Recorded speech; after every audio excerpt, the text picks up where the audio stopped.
तो ये फॉर्मूला था बेटा डिसोसिएशन के केस में, ये फॉर्मूला था एसोसिएशन के केस में, ठीक है ना। I इक्वल टू 1 था तब हम कहेंगे नॉर्मल कोलिगेटिव प्रॉपर्टी बेटा।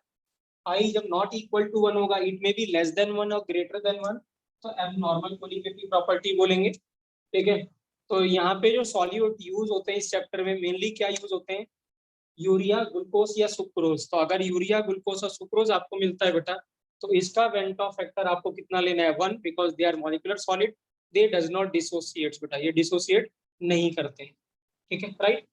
बाकी आयनिक जो सॉल्ट्स होंगे बेटा वो डिसोसिएट करेंगे, बट आयनिक सॉल्ट में भी मैंने कल आपको बताया था अल्फा आपको 1 नहीं लेना है, वो डिसोसिएट करते हैं, बट अल्फा आपको 1 नहीं लेना। जब गिवन ना हो अल्फा का डाटा तभी आप 1 लेंगे, अदरवाइज क्या होगा, जो वैल्यू गिवन होगी आपको वही आपको अल्फा लेना है, राइट, ठीक है। और अल्फा मैंने बताया था, अगर डिग्री ऑफ डिसोसिएशन या परसेंटेज डिसोसिएशन 10% है तो अल्फा की वैल्यू बेटा आपको 0.1 लेनी है। अगर ये 1% है तो अल्फा की वैल्यू कितनी लेनी है, 0.01 लेनी है। क्लियर है बेटा। तो यहाँ तक कोई डाउट था बेटा, किसी को भी डाउट था यहाँ तक बेटा, किसी को भी डाउट बेटा, राइट। हमने लास्ट क्लास में डिस्कस किया था, राइट। और मैंने आपको बताया था बेटा एक डाटा आपको याद रखना था कि एसिटिक एसिड डाइमराइज करता है बेटा इन प्रेजेंस ऑफ क्या, बेंजीन बेटा, है ये डाटा याद रखना है आपको, ठीक है। तो हम डिस्कस करेंगे बाद में, इसको एक्सप्लेन कर दूंगा मैं, ठीक है।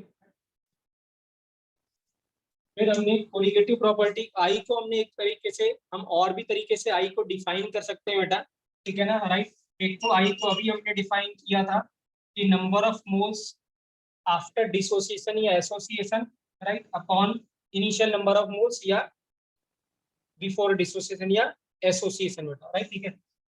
सेकंड डेफिनेशन जो है, या सेकंड जो वेल्टा फैक्टर आप कैसे डिफाइन कर सकते हैं उसको, इसको लिखेंगे हम एबनॉर्मल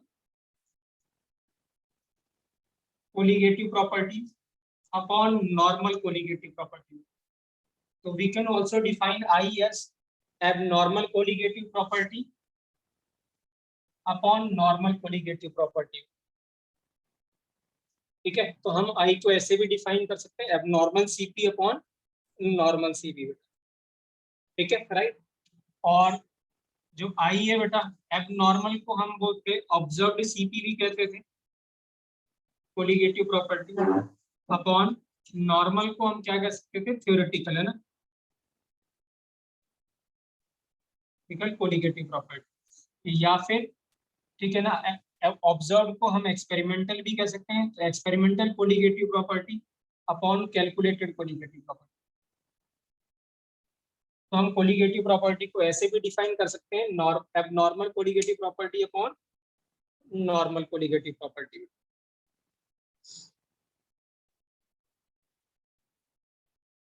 क्लियर है बेटा, क्लियर है?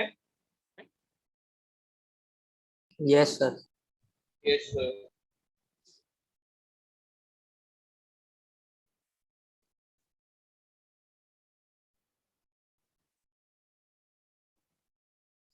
कोई डाउट बेटा, कोई डाउट? No sir. ठीक है, रब कर दे खुशी बेटा, रब कर दे। Yes sir. राइट। अब क्या होता है बेटा, हम ये बाद में देखेंगे भी, बाद में जब कोलिगेटिव प्रॉपर्टी हम उसका फॉर्मूला डिफाइन करेंगे तब हम देखेंगे भी, अभी मैं जस्ट ऐसे ही बता रहा हूँ। जो कोलिगेटिव प्रॉपर्टीज होती है बेटा वो इनवर्सली प्रोपोर्शनल टू होती है मॉलिक्यूलर वेट या मॉलिक्यूलर मास ऑफ सॉल्यूट बेटा, ठीक है, राइट। तो इन्फॉर्मेशन याद रखना है, बाद में देखेंगे भी इसको, ठीक है ना, राइट। तो सीपी जो होता है बेटा inversely proportional to molecular weight of solute होता है, ठीक है। तो दिस मीन्स अगर मैं यहाँ पे कोलिगेटिव प्रॉपर्टी को ऐसे लिखते हैं इनवर्सली प्रोपोर्शनल टू सॉल्यूट, इसका मतलब अगर मैं आई को लिखा था, हमने आई लिखा था हमने abnormal colligative property upon normal colligative property. तो जब आप इसको आई को हम मॉलिक्यूलर वेट ऑफ सॉल्यूट के टर्म्स में भी नोट कर सकते हैं या लिख सकते हैं, लेकिन याद रखेंगे जो colligative property inversely proportional to क्या मॉलिक्यूलर वेट होगा। इसका मतलब अगर मैं यहाँ पे नॉर्मल सीपी लिखूंगा तो inversely proportional to normal molar mass आएगा। नॉर्मल मोलर मास मतलब जब कोई एसोसिएशन या कोई डिसोसिएशन नहीं हो रहा है, ठीक है राइट। और अगर आप एबनॉर्मल सीपी लिखेंगे तो this mean inversely proportional to क्या होगा बेटा, एबनॉर्मल मॉलिक्यूलर मास आएगा ऑफ सॉल्यूट,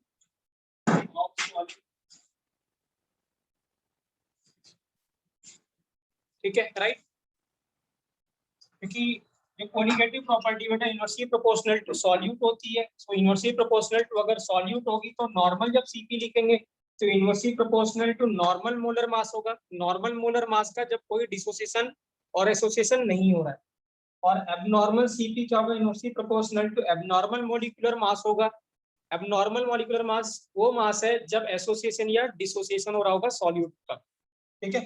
तो दिस मीन्स हम जो आई को जो लिख सकते हैं, जब हम आई को लिखेंगे तो हम ये क्या होगा, ये वाला न्यूमरेटर में रहेगा, जैसे इसको क्या लिखेंगे 1 अपॉन एबनॉर्मल मोलर मास, और 1 अपॉन जैसे ऐसे लिख रहे हैं इसको abnormal molar mass upon 1 upon normal molar मास।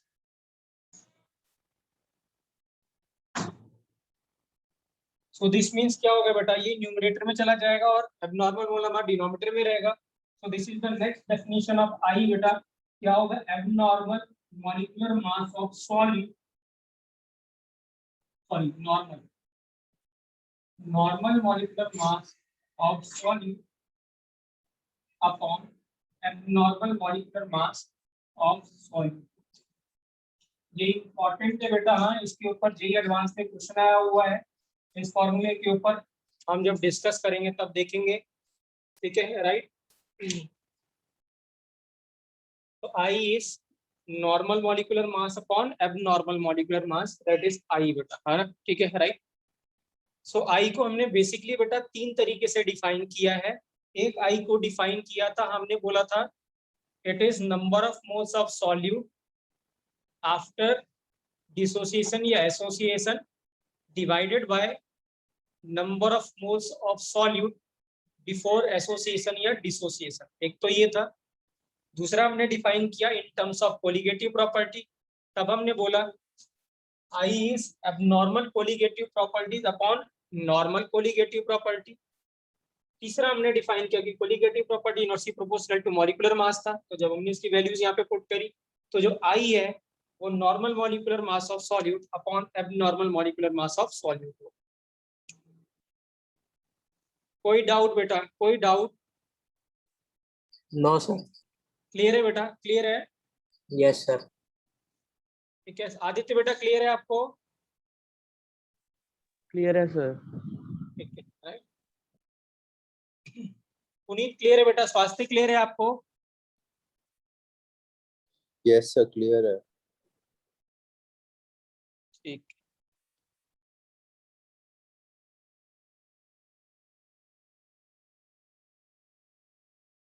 ओके बेटा, ठीक है राइट।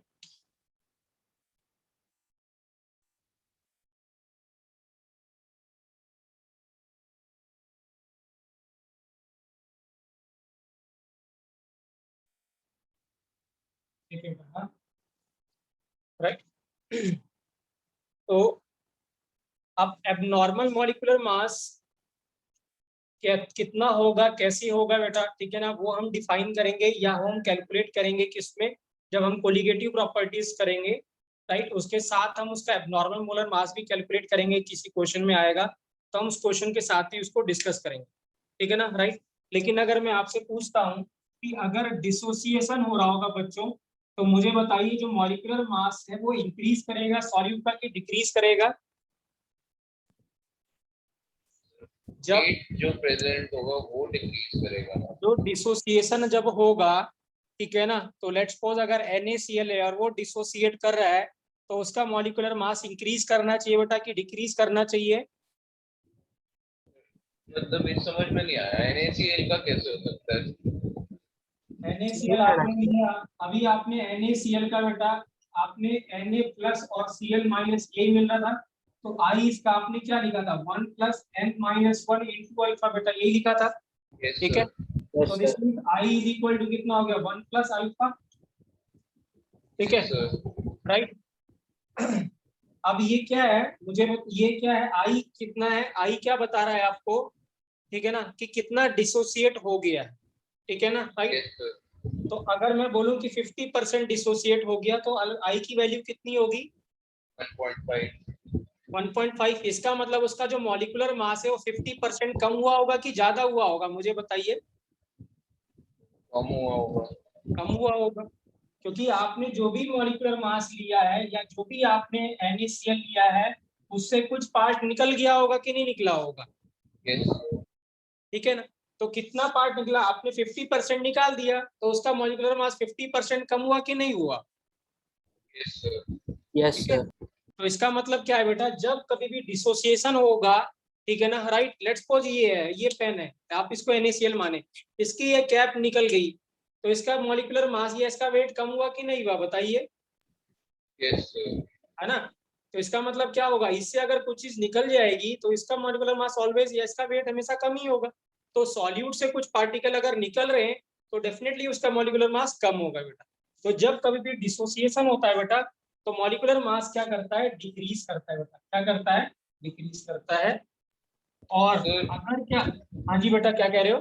करेक्ट वर्ड वेट नहीं होना चाहिए, मतलब जो उस टाइम पे वेट प्रेजेंट है, क्योंकि कुछ weight, number of weight particles मुझे डिक्रीज। बताओ बेटा, आप मुझे ये बताओ, है ना, ठीक है ना, राइट दिव्यांश, वेट जितना आपने लिया होगा, अगर मैंने 10 ग्राम चीनी ली तो क्या 10 ग्राम चीनी घुलने के बाद वो 20 ग्राम हो जाएगी या 5 ग्राम हो जाएगी, मुझे बताइए। सर 10 ग्राम की 10 ग्राम ही रहेगी। 10 ग्राम ही रहेगी। तो क्या उसके वेट पे कुछ फर्क पड़ेगा? सर नहीं पड़ेगा।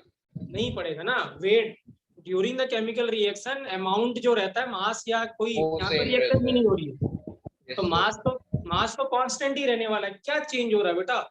उसके फॉर्मूले में चेंज आ रहा है, उसका कुछ आयंस उससे टूट के निकल जा रहे हैं, ठीक है ना, राइट। अब आया आपको सभी को पता है, एक अगर यूनिट सेल है तो NaCl के कितने, Na के कितने आयंस होंगे उसमें? एक ही होगा। एक नहीं होगा बेटा, और एक एक यूनिट यूनिट सेल में सेल है, 4 सर होते हैं। 4 होते हैं। 4 Na और 4 Cl माइनस। यस तो सर। लेट्स सपोज 4 में से अगर एक निकल गया, एक Cl और एक Na निकल गया, तो बचे कितने रह गए? 3 बचे रह गए ना। यस सर आ गया सर। मॉलिक्यूलर, तो मॉलिक्यूलर मास कम हुआ कि नहीं हुआ, बताइए, बस है कि नहीं? यस सर अभी समझ में आया आपको? आ गया सर। ठीक है, राइट। सो डिसोसिएशन जब कभी भी होगा बेटा, तो मॉलिक्यूलर मास सॉल्यूट का हमेशा क्या करता है बेटा, डिक्रीज करता है, याद रखना है, ठीक है ना, डिक्रीज करता है। और जब कभी भी एसोसिएशन होगा बेटा, ठीक है ना, तब मॉलिक्यूलर मास क्या करता है, हमेशा अब जुड़ रहा है। ये पहले दोनों अलग अलग थे, अभी ये जुड़ गए दोनों के दोनों। तो जब जुड़ गए तो दिस मीन इसका मास क्या हो गया, इंक्रीज हो गया। तो उस केस में क्या होता है, जब एसोसिएशन होता है बेटा, तो जो मॉलिक्यूलर मास होता है सॉल्यूट का, वो क्या करता है, इंक्रीज करता है। क्या करता है? इंक्रीज करता है। आर्यन बेटा क्लियर है? आदित्य क्लियर है बेटा? Yes sir. क्लियर है ठीक है, सर। राइट। खुशी बेटा आपको क्लियर है? स्वास्तिक आपको क्लियर है? Yes, clear sir. है सर। ठीक है बेटा, राइट, ठीक है। तो लिखेंगे बेटा इसको, नेक्स्ट पॉइंट लिखेंगे ड्यूरिंग एसोसिएशन, लिखेंगे during association molecular mass of solute increases, during association molecular mass of solute increases and during dissociation molecular mass of solute decreases बेटा।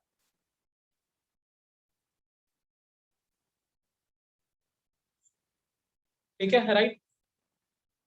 सर आप लीनियर अगर, रिलेशन ही आएगा ना इनके बीच में? हाँ जी बेटा, इनके बीच में लीनियर रिलेशन ही आएगा ना? लीनियर रिलेशन नहीं है, हम ये एक्चुअली में क्या करेंगे, हम लोग रेंज बता पाएंगे, है ना, क्या कहते हैं देवांश, कि जो मॉलिक्यूलर मास होगा, लेट्स सपोज अगर मैं ऐसे पूछता हूँ, जो एसिटिक एसिड है वो क्या करती है, बेंजीन में मॉलिक्यूलर मास का इंक्रीज करेगा कि डिक्रीज करेगा, ऐसे क्वेश्चन पूछे कि डाइमराइज होता है, इंक्रीज करेगा। डाइमराइज करेगा, तो मॉलिक्यूलर मास क्या करेगा, इंक्रीज इंक्रीज। करेगा, ठीक है ना, राइट। तो कहने का ये मतलब बेटा, डाइमराइज का मतलब है CH3COH है। अगर आपने 2 मॉलिक्यूल लिए हैं तो आपको मिलेगा CH3COH होल, क्या मिलेगा, ट्वाइस मिलेगा। क्या मिलेगा, होल ट्वाइस। इसी को डाइमराइजेशन कहेंगे कि नहीं कहेंगे बच्चों, बताइए। Yes sir. आर्यन बेटा क्लियर है? ठीक है, राइट। Yes sir. अब अगर मैं आपसे पूछता हूँ यहाँ पे, इसका मास जो होता है वो कितना है, 60 होता है, एक मॉलिक्यूल का मास 60 है, ठीक है, राइट। एसिटिक एसिड का मॉलिक्यूलर मास कितना होता है, 60। आप कैलकुलेट करेंगे तो 60 आएगा, राइट।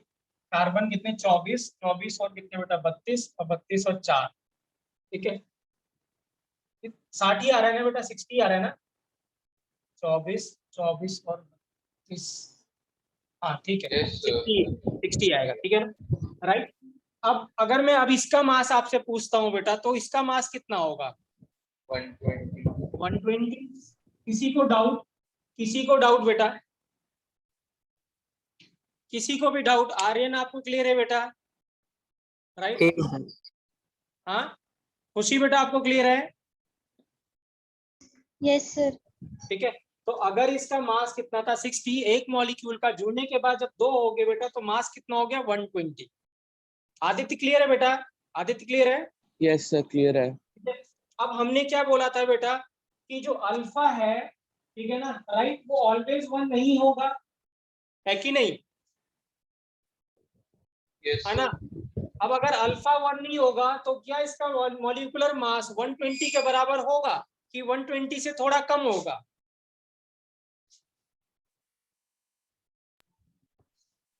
अल्फा 1 से ज्यादा आना चाहिए था ना, अगर मॉलिक्यूलर मास नहीं 120 समझ आया। रहे, हाँ चलिए मैं समझाता हूँ, दोबारा समझाता हूँ। इसका मुझे बताइए आई का क्या फॉर्मूला था बच्चों? 1/1 माइनस n माइनस 1 अल्फा, यही था कि नहीं था, मुझे बताइए, Yes, sir. Yes sir. है ना। एसोसिएशन केस में यही था। अब इसकी n कितने है बेटा? 2 है कि नहीं है? 2 मॉलिक्यूल जुड़ रहे हैं, तो n की वैल्यू 2 लिख दूं मैं यहाँ की नहीं लिख दूं, बताइए, Yes, sir. कोई डाउट? ठीक है, सो i इक्वल टू कितना हो गया बेटा 1, और ये कितना हो गया -1/2 1/2 यार. अल्फा। कोई डाउट? No, sir. कोई डाउट बेटा? क्लियर है, राइट। अब अगर मैं अल्फा को 1 लिख देता हूँ बेटा, तो मुझे बताइए कितना आएगा वैल्यू, आई की वैल्यू कितनी आएगी? हाफ। हाफ। कोई डाउट यहाँ तक? किसी को भी डाउट बेटा? यहाँ तक किसी को भी doubt? No, sir. No sir. इसका मतलब मैं अगर ऐसे लिख दूं 60 डिवाइडेड बाय 1/2, तो इसकी वैल्यू कितनी आएगी? 120। 120। क्या इसका 120 से ज्यादा मास हो सकता है डाइमराइज करने के बाद? No, जब ये sir. दो सर तो मैक्सिमम वैल्यू कितनी मिलेगी इसकी, 120. और मिनिमम कितनी मिलेगी? थोड़ी कम। 60. 60। तो इसका जो मॉलिक्यूलर मास है वो हमेशा 60 से 120 के बीच में रहेगा। तो रेंज होगी उसकी। हाँ ये रेंज होगी बेटा, यही बताना चाह रहा था देवांश में कि आप इसका रेंज बता सकते हो कि इसका मॉलिक्यूलर मास कहाँ से कहाँ तक होगा, ठीक है, ठीक है राइट। सर. यही अगर मैं आपसे बोलता कि अल्फा की वैल्यू अगर 50% है बेटा, डिग्री ऑफ डिस्टेंस 50% है, तो अल्फा की वैल्यू कितनी लिखते बेटा? 1/2। 1/2. अब यहाँ 1/2 वैल्यू पुट करो, मुझे बताओ आई कितना आया बेटा? 3/4. कितना आया? 3/4। 3/4. और यहाँ वैल्यू पुट करें 3/4 की, तो मुझे बताओ क्या आंसर आ रहा है बेटा? 240/3. तो क्या 120 से कम आया कि ज्यादा आया? कम आया. कम आया, तो आएगा ही कम। Yes, sir. बात समझ में आई बेटा आर्यन? Yes sir. ठीक है, आदित्य बेटा आपको आया? आया सर क्लियर है। ठीक है, खुशी आपको बेटा?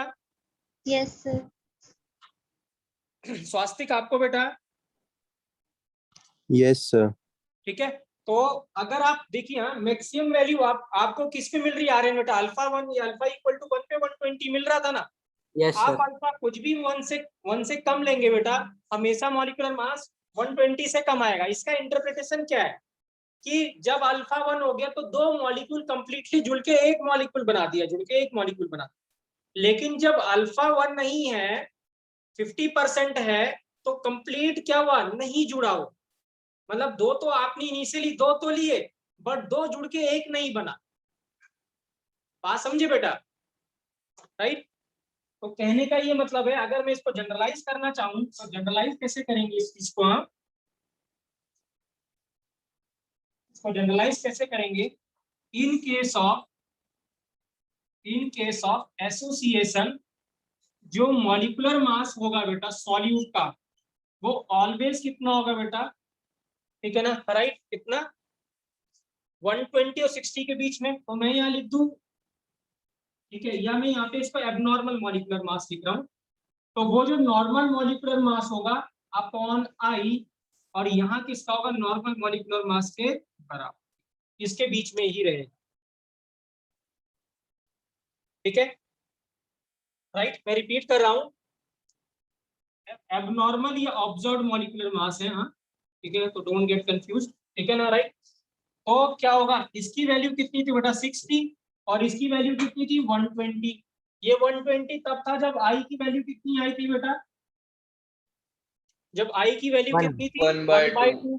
1/2 थी, मतलब अल्फा इक्वल टू कितना था 1, है कि नहीं, राइट। हाँ ये और अगर मैं यही कहता कि अल्फा, जो अल्फा की वैल्यू बेटा कितना है, अल्फा की वैल्यू 50% है या डिग्री ऑफ फ्रीडम 50% है, तो अल्फा की वैल्यू आपने 1/2 लिया।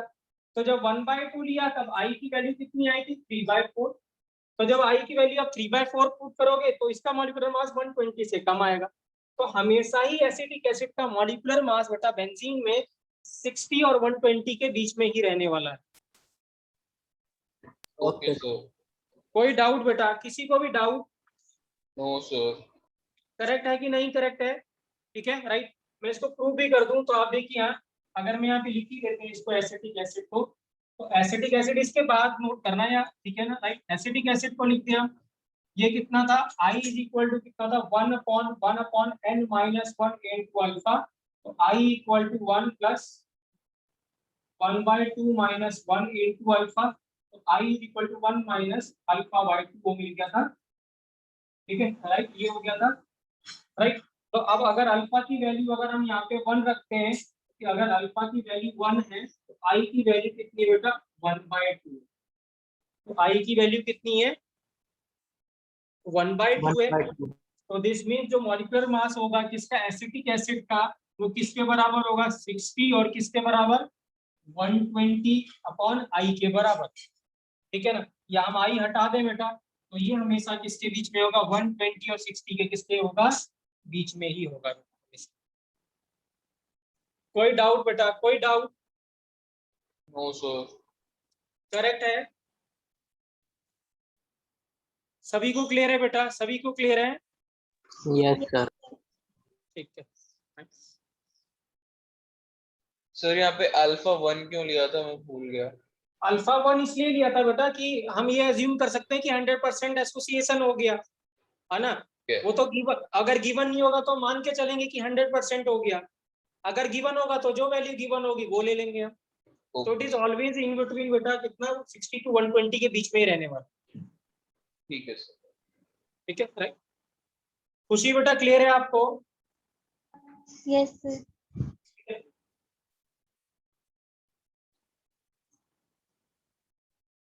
चलिए, अगर मैं यही अगर आपसे पूछता हूं जो हमने फॉर्मूला लिखा था बेटा, ठीक है, राइट,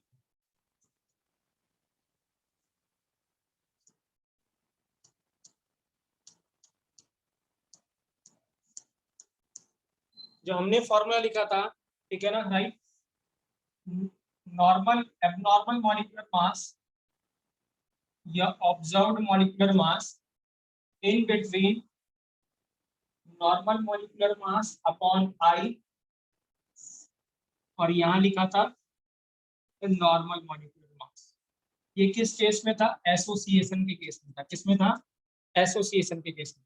क्या आप इसी फॉर्मूले को डिसोसिएशन के केस में बता सकते हो, क्या आंसर आएगा? Sir normal molecular mass into I, क्या कहते हैं, लोअर वाली लिमिट होएगी और नॉर्मल मॉलिक्यूलर मास अपर वाली। तो मल्टीप्लाई करेंगे आई से कि डिवाइड करेंगे आई से? हाँ सर दिवांश, मल्टीप्लाई करेंगे। अब मुझे बताओ डिसोसिएशन के केस में आई 1 से बड़ा होगा कि कम होगा बेटा, सर मुझे ये 1 से बताओ। बड़ा होगा। तो मॉलिक्यूलर मास बढ़ नहीं गया आपका? सर डिसोसिएशन में तो घटता है ना मॉलिक्यूलर मास हाँ, तो नंबर। क्या करेंगे, डिवाइड करेंगे। क्या करेंगे, डिवाइड यस। करेंगे। ओके। तो जब, सॉरी, जब कभी भी क्या होगा, डिसोसिएशन होगा, तो जो ऑब्जर्व्ड मॉलिक्यूलर मास होगा बेटा वो नॉर्मल मॉलिक्यूलर मास से तो क्या होगा, ज्यादा होगा, और यहाँ होगा नॉर्मल मॉलिक्यूलर मास अपॉन कितना होगा बेटा, आई से इससे ज्यादा होगा। तो इस बार उल्टा हो जाएगा, आई इधर आ जाएगा, क्योंकि आई इस बार ग्रेटर देन 1 था, यहाँ आई क्या था बेटा, लेस देन 1 था, यहाँ आई लेस देन 1 था। इस केस में जो आई है बेटा वो क्या है, ग्रेटर देन, इसीलिए वो अब इस तरफ आ जाएगा। कोई डाउट बेटा, कोई डाउट? No, sir.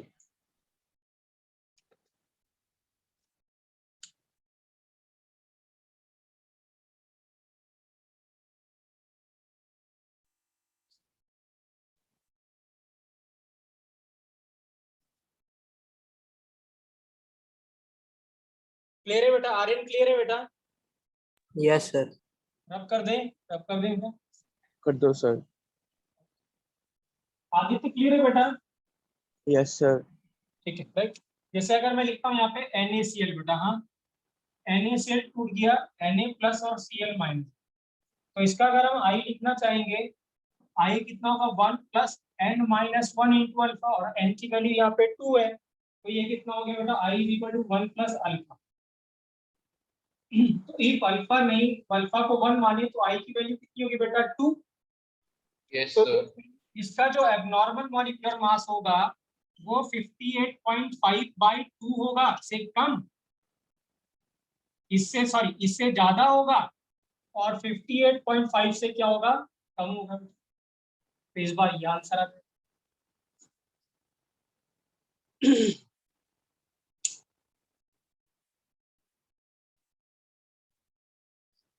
क्लियर है बेटा? क्लियर है?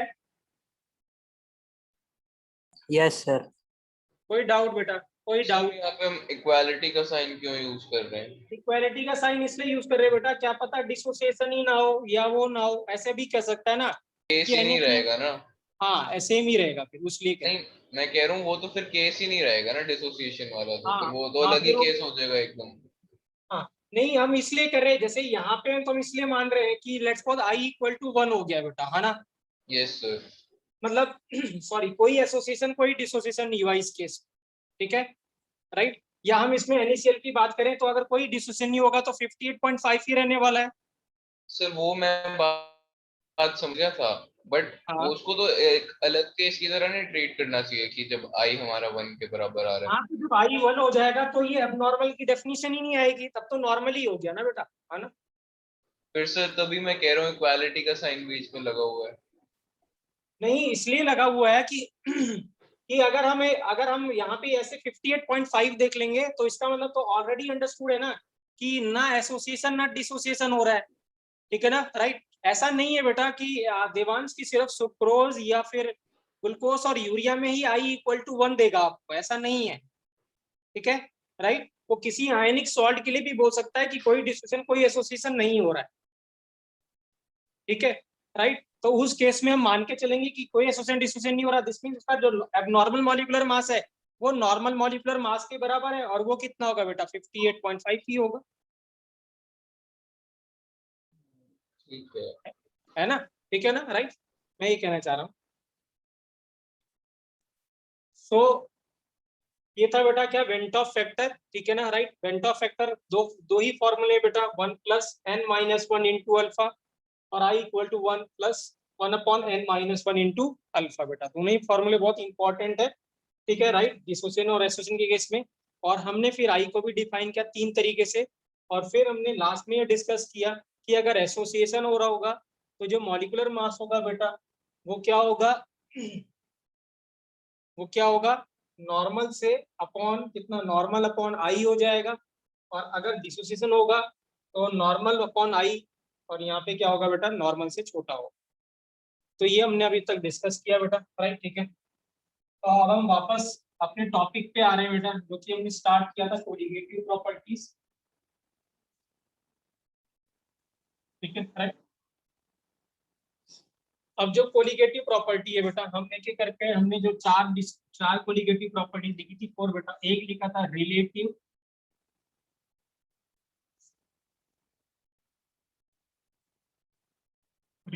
लोड इन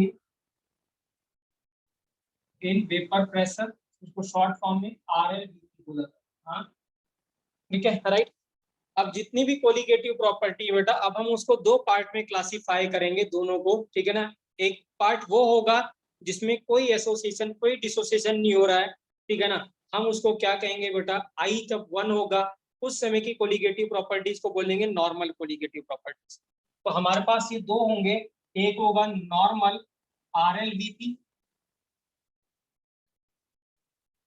और ये तब होगा बेटा when I equal to 1, no association and dissociation बेटा, कोई एसोसिएशन और डिसोसिएशन नहीं होगा, I इक्वल टू 1 होगा, उस समय की जो कोलिगेटिव प्रॉपर्टी है उसको क्या बोलेंगे बेटा, नॉर्मल कोलिगेटिव प्रॉपर्टी, या नॉर्मल क्या बोलेंगे, RLVP बोलेंगे, ठीक है राइट।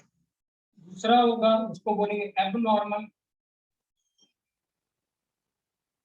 RLVP, और एबनॉर्मल तब होगा बेटा जब I नॉट इक्वल टू 1 होगा, ठीक है ना। इस केस में क्या होगा बेटा, एसोसिएशन और डिसोसिएशन एक प्लेस होगा बेटा, चल रहा होगा। सिमिलरली बेटा दूसरी जो कोलिगेटिव प्रॉपर्टी है, ठीक है ना, उसको बोलेंगे बेटा एलिवेशन इन बॉइलिंग पॉइंट बेटा, हाँ एलिवेशन इन बॉइलिंग पॉइंट। तो इसको भी बेटा हम क्या करेंगे, दो पार्ट में क्लासिफाई करेंगे, ठीक है। एक को बोलेंगे नॉर्मल, ठीक है, EBP, और इसको बोलेंगे बेटा एबनॉर्मल EBP बेटा, that is elevation in boiling point, ठीक है। यहाँ पे I इक्वल टू कितना होगा बेटा 1, नो एसोसिएशन और नो डिसोसिएशन, और यहाँ के केस में क्या होगा बेटा, I नॉट इक्वल टू 1 होगा, एसोसिएशन और डिसोसिएशन चल रहा होगा। तो जब कभी भी I इक्वल टू 1 हो जाएगा बेटा, तो उस समय की कोलिगेटिव प्रॉपर्टीज को बोलेंगे बेटा नॉर्मल कोलिगेटिव प्रॉपर्टी, और जब I नॉट इक्वल टू 1 होगा बेटा, तो उस समय की प्रॉपर्टीज को बोलेंगे एबनॉर्मल कोलिगेटिव प्रॉपर्टी।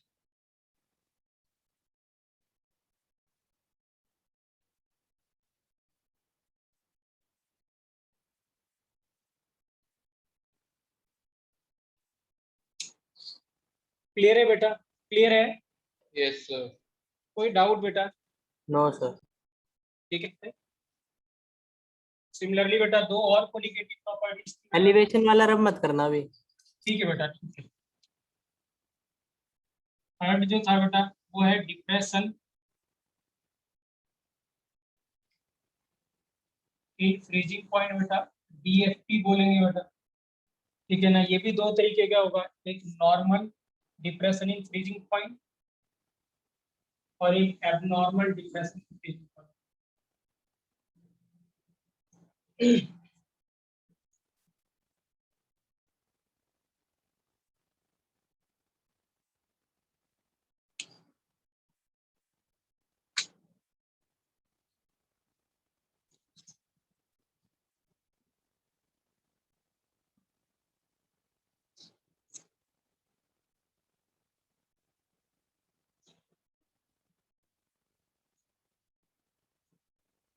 क्लियर है बेटा। और लास्ट जो फोर्थ था बेटा, रब कर दें, आ रहे हैं बेटा, अभी रब कर दें, कर दो सर। ठीक है। फोर्थ है बेटा ऑस्मोटिक प्रेशर, शॉर्ट फॉर्म में OP बोलेंगे बेटा इसको हम। और ये भी दो तरीके का होगा, एक नॉर्मल OP बेटा, एक एबनॉर्मल।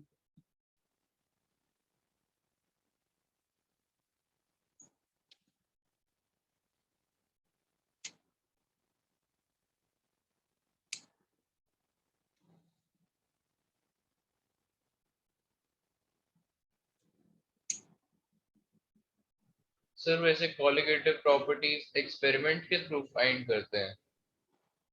नहीं बेटा, हाँ कोलिगेटिव प्रॉपर्टी बेटा का मकसद जो है, ठीक है ना, वो ये नहीं है बेटा कि हमें क्या, अच्छा चलो हाँ, हमें इससे क्या फर्क पड़ता है कि अगर हमने कोई पानी लिया उसमें थोड़ा बहुत चीनी मिला दिया तो उसका बॉइलिंग पॉइंट इंक्रीज कर गया, केमिस्ट्री के लिए क्या यूज है, इसका कुछ यूज है? हमने क्या करा, कोई सॉलिड पानी लिया उसमें कुछ चीनी या नमक मिला दिया, बॉइलिंग पॉइंट 100 से 101 या 102 हो गया, केमिस्ट के लिए क्या यूजफुल है ये? नहीं है। नहीं है। तो इसका कुछ और पर्पज है बेटा, है ना, वो अभी देखेंगे हम, तो हाँ कल इसका आंसर मिल जाएगा देवान साहब, ठीक है बेटा, राइट। एक्चुअल में केमिस्ट ने इसको कैसे यूज किया अपने लिए, ठीक है ना, या केमिस्ट्री के लिए, उसको हम देखेंगे बेटा, एक दो दिन में बस क्लियर हो जाएगा जब हम उसी टॉपिक पे आ रहे हैं, ठीक है राइट बेटा। तो अब हम एक एक करके कोलिगेटिव प्रॉपर्टीज बेटा डिस्कस करेंगे, ठीक है राइट। तो जो पहली कोलिगेटिव प्रॉपर्टी है बेटा वो बहुत इंपॉर्टेंट है, क्योंकि जो बाकी कोलिगेटिव प्रॉपर्टी बेटा वो इसी से डिपेंडेंट है। मैंने पहले ही बोला था कि कोलिगेटिव प्रॉपर्टी सारी क्या है, वेपर प्रेशर से ही रिलेटेड है। तो जो आज हम अभी यह टॉपिक डिस्कस कर रहे हैं उसी से बाकी जो तीनों की कोलिगेटिव प्रॉपर्टी हम उसी से रिलेट करेंगे, ठीक है ना, राइट। तो इसीलिए मैंने बोला था ये टॉपिक इंपॉर्टेंट है जो आज हम अभी डिस्कस करने जा रहे हैं। क्लियर है बेटा? मैं रिपीट कर दूं फिर से बेटा, कोलिगेटिव प्रॉपर्टीज वो प्रॉपर्टीज है बेटा जो सिर्फ और सिर्फ नंबर ऑफ सॉलिड पार्टिकल्स पे डिपेंड करती है, but independent upon the nature of solid particles. ये याद रखना है, आपको ध्यान रखना है, ठीक है ना, राइट। अब अगर हम डिस्कस करते हैं बेटा, राइट, ठीक है, तो हमने पहले, अगर थोड़े दिन पहले की बात है, हमने डिस्कस किया था vapour pressure of a solution बेटा, ठीक है, राइट। इसको हमने केस नंबर 1 दिया था। इसमें सॉल्यूशन में जो आपने लिया था वो लिक्विड लिक्विड सॉल्यूशन लिया था। क्या लिया था? लिक्विड लिक्विड सॉल्यूशन लिया था। मतलब यहाँ पे जो सॉल्यूट था वो भी लिक्विड था और जो सॉल्वेंट है बेटा वो भी लिक्विड था। इसका मतलब जो सॉल्यूट था वो भी वॉलेटाइल था और जो सॉल्वेंट है वो भी वॉलेटाइल, ठीक है, दोनों ही वॉलेटाइल थे। और इस केस के लिए आपने राउस लॉ अप्लाई किया था और आपने जो टोटल वेपर प्रेशर था वो कैलकुलेट किया था P01 into x1 plus P02 into x2। Clear है, राइट।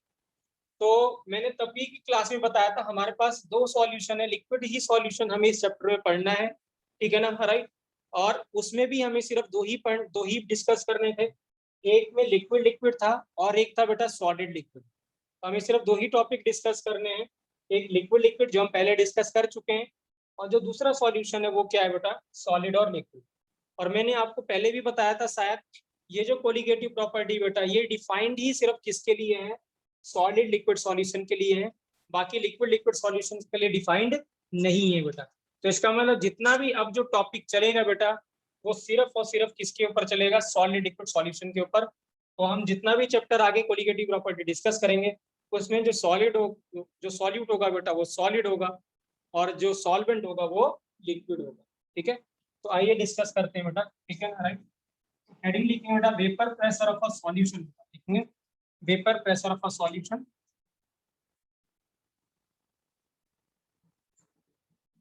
ये केस नंबर 2 है बेटा, केस नंबर 1 हम पहले डिस्कस कर चुके थे, ये केस नंबर क्या है, 2 है बेटा, ठीक है, राइट। तो इस केस में जो क्या है बेटा, जो सॉल्यूट है वो आपको सॉलिड लेना है बेटा और जो सॉल्वेंट है वो हमें क्या होगा बेटा, लिक्विड होगा, वो क्या होगा, लिक्विड होगा, ठीक है, राइट। सॉल्यूशन हमें बेटा इस पूरे चैप्टर में जो सॉल्यूशन लेना है वो बाइनरी ही लेना है। बाइनरी का मतलब बेटा एक सॉल्यूट और एक क्या होगा बेटा, सॉल्वेंट होगा, एक सॉल्यूट और एक क्या होगा बेटा, सॉल्वेंट होगा, ठीक है, राइट। सॉल्यूट जो हमने बोला था बेटा वो क्या रहेगा, सॉलिड। और हमने पहले एज्यूम किया है बेटा जितने भी सॉलिड होंगे वो नॉन वॉलेटाइल होंगे बेटा, वो क्या होंगे, नॉन वॉलेटाइल। नॉन वॉलेटाइल का मतलब बेटा इनका जो वेपर प्रेशर होगा वो इक्वल टू क्या होगा बेटा, 0, ठीक है, राइट। और जो सॉल्वेंट होगा बेटा वो होगा लिक्विड बेटा, और ये क्या होगा, वॉलेटाइल होगा। और जो वेपर प्रेशर बेटा नॉट इक्वल टू क्या होगा, 0।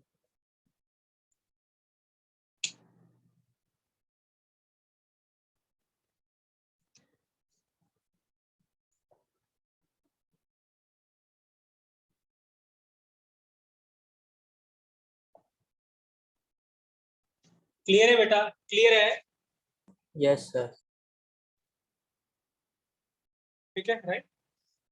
इस पूरे टॉपिक में बेटा जो कंपोनेंट, जब कभी मैं 1 लिखूंगा बेटा, कंपोनेंट 1 हमेशा क्या होगा बेटा, सॉल्वेंट होगा, ठीक है ना, राइट। एनसीईआरटी में बेटा इस A1 को A बोला गया है, तो कंपोनेंट A बेटा क्या होगा, सॉल्वेंट होगा, या कंपोनेंट 1 सॉल्वेंट होगा, और जो कंपोनेंट 2 होगा बेटा जिसको एनसीईआरटी ने B बोला है, B से रिप्रेजेंट किया है, वो क्या होगा बेटा, सॉल्यूट होगा। तो कभी भी P0 A लिखा हो this means vapour pressure pure solvent का है, या P01 लिखा हुआ है तो vapour pressure pure solvent type. Clear है बेटा, क्लियर है? Yes, sir. कोई डाउट बेटा? No, sir. करेक्ट है। आदित्य बेटा क्लियर है? खुशी बेटा क्लियर है? Yes, क्लियर है sir. सर। ओके, ठीक है। रब कर दें बेटा, रब कर दें। Yes sir. कर दो।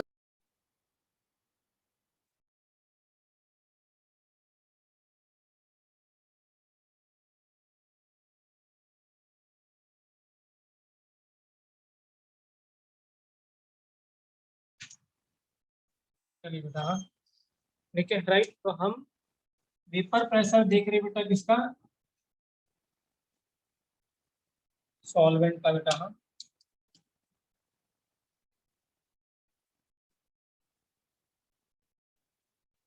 लेट्स सपोज क्या है बेटा, हमारे पास एक कंटेनर है, ठीक है, राइट।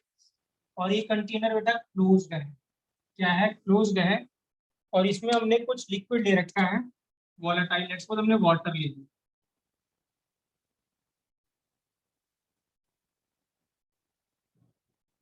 ठीक है।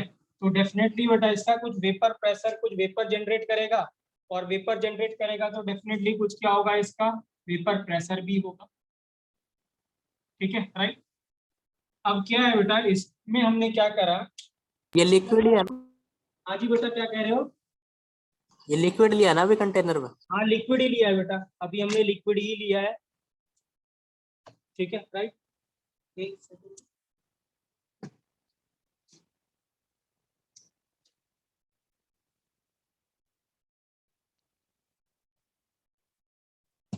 हमने लिक्विड ही लिया है बेटा अभी, एक सेकंड।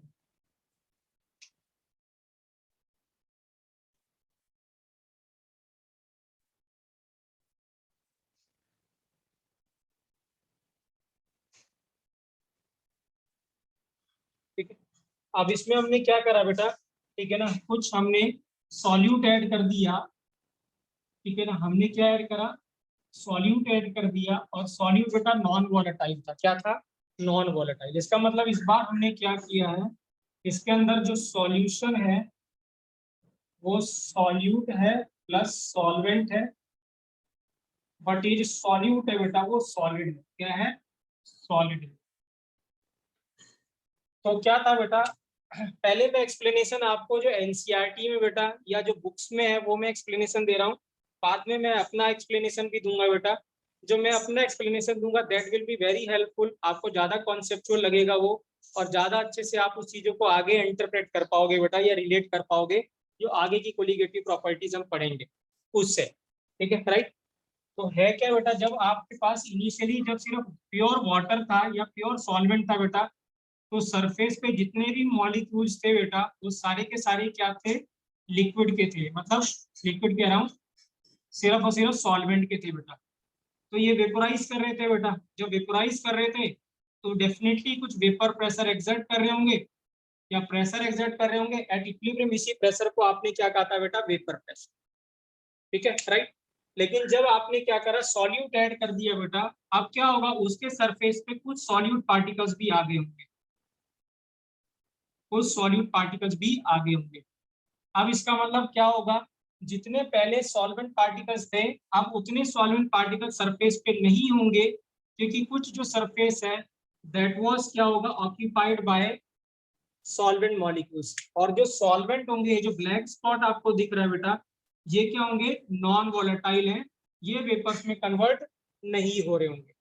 इसका मतलब जितने वेपर्स बेटा पहले कन्वर्ट हो रहे थे या पहले बन रहे थे जब आपने प्योर वाटर लिया था या प्योर सॉल्वेंट लिया था, अब आपने जब नॉन वोलेटाइल सॉल्यूट ऐड कर दिया तो अब जितने वेपर्स पहले बन रहे थे उससे वेपर्स क्या बनेंगे? थोड़े कम बनेंगे, क्योंकि सम ऑफ द स्पेस जो सरफेस पे है that is occupied by some solute particles and solute particles here are non volatile. So this means जो number of vapors बन रहे होंगे आपके वो पहले से थोड़े कम बनेंगे।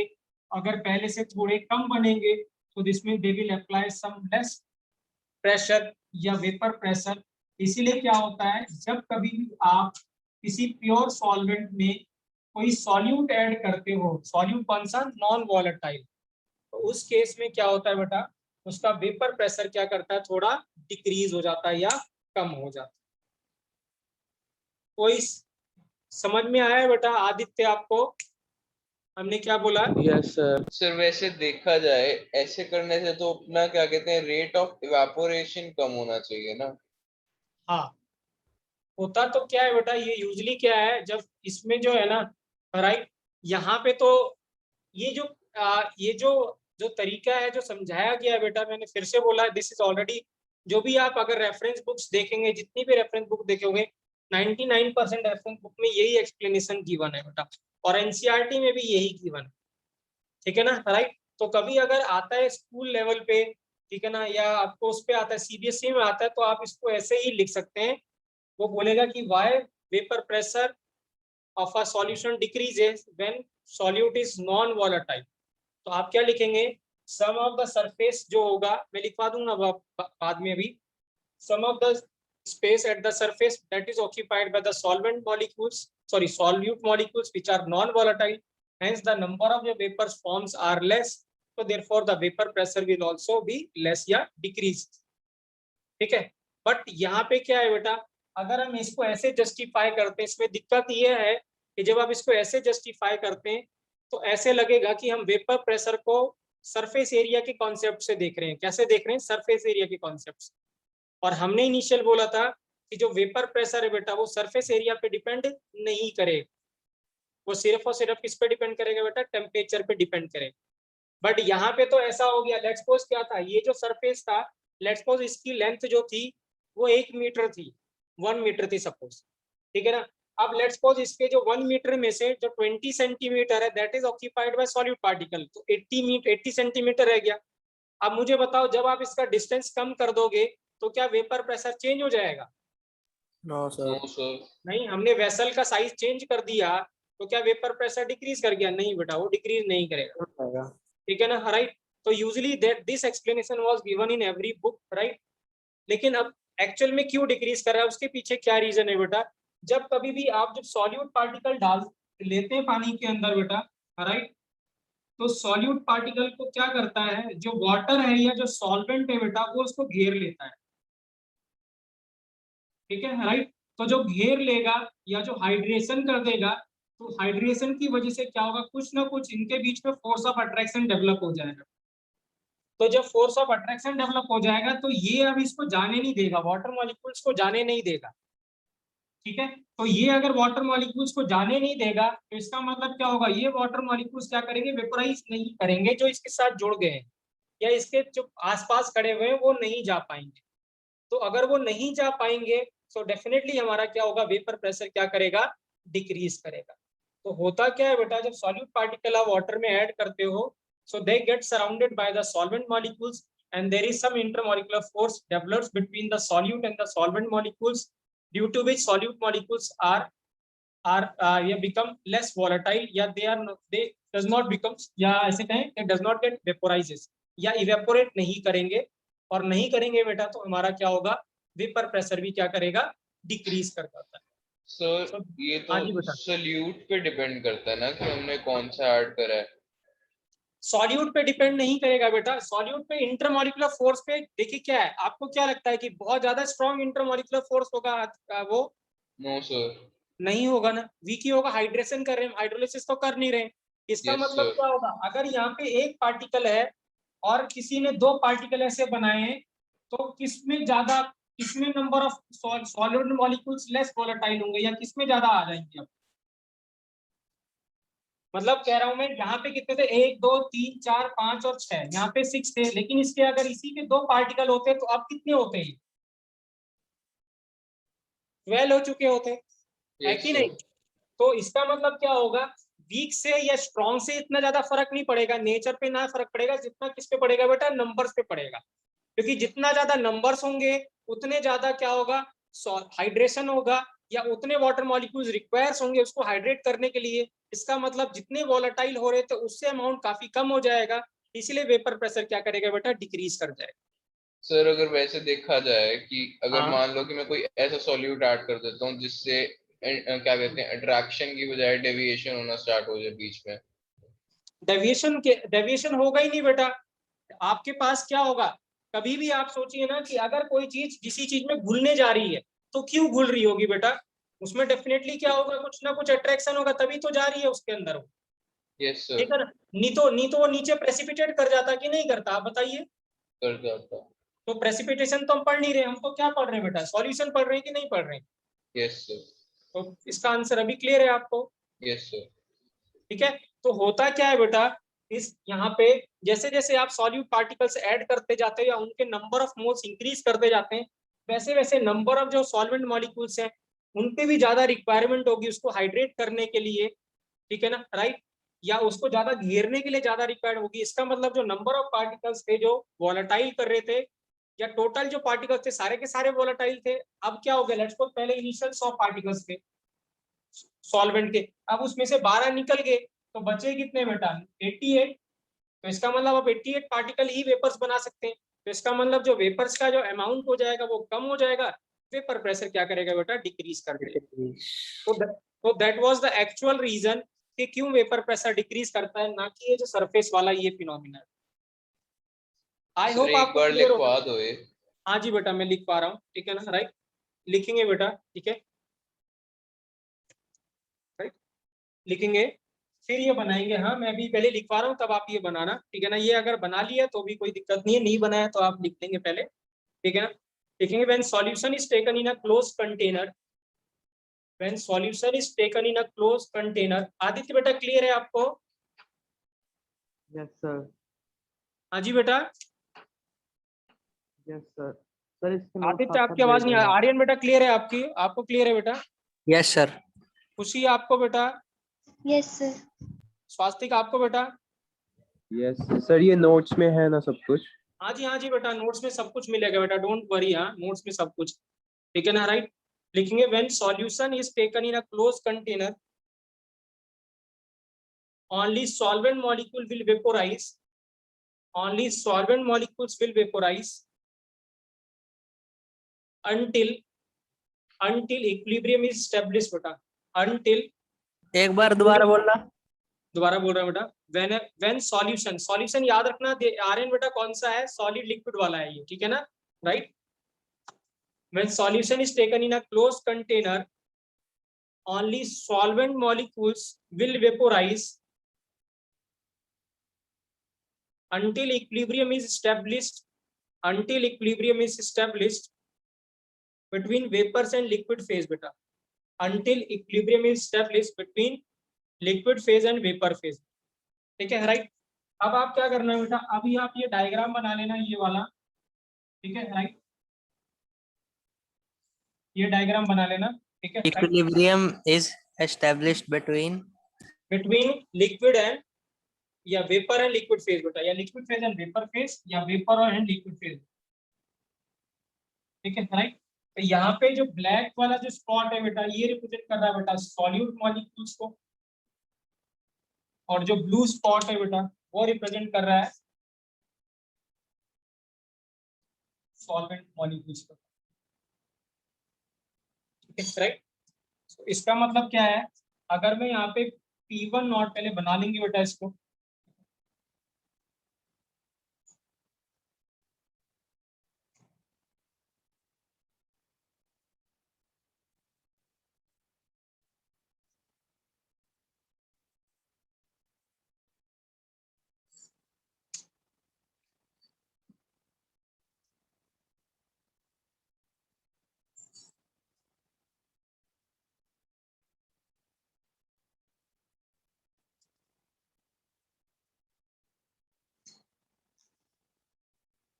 ठीक है, राइट। तो अगर मैं P1 नॉट लिखता हूँ बेटा, P1 नॉट है vapour pressure of pure solvent, vapour pressure of pure solvent,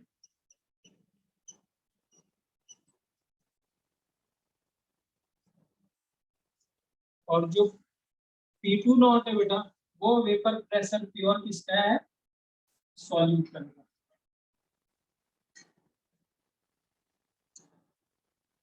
ठीक है, राइट। तो मुझे बेटा आदित्य बताओ P2 नॉट क्या होगा बेटा इस केस में, P2 नॉट क्या होगा आदित्य बेटा? आपकी आवाज कट रही है। तुम्हारी आवाज बहुत कम आ रही है आदित्य बेटा। हाँ ठीक है। सर 0 सर, आएगा। आपकी भी कट रही है सर। हाँ तो जो P2 नॉट होगा बेटा वो क्या होगा, 0, क्योंकि हमने क्या माना था, ये P2 जो है सॉल्यूट है वो सॉलिड है बेटा, और सॉल्यूट नॉन वॉलेटाइल है जिसका वेपर प्रेशर इक्वल टू 0 है बेटा। तो यहाँ पे लिखेंगे as solute is non volatile, is non volatile, solute क्या है बेटा, नॉन वॉलेटाइल है, therefore its vapour pressure will be equal to 0 बेटा, will be equal to 0, that is तो P2 नॉट है बेटा वो क्या होगा, इक्वल टू 0 होगा। तो P2 नॉट होगा इस केस में क्या होगा, इक्वल टू 0।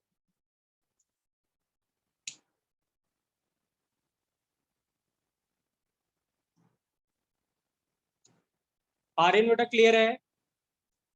क्लियर है सर। ठीक है। खुशी स्वास्तिक बेटा क्लियर है?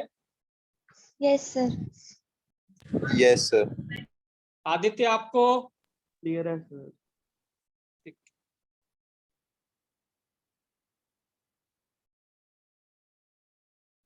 नोट कर लिया बेटा?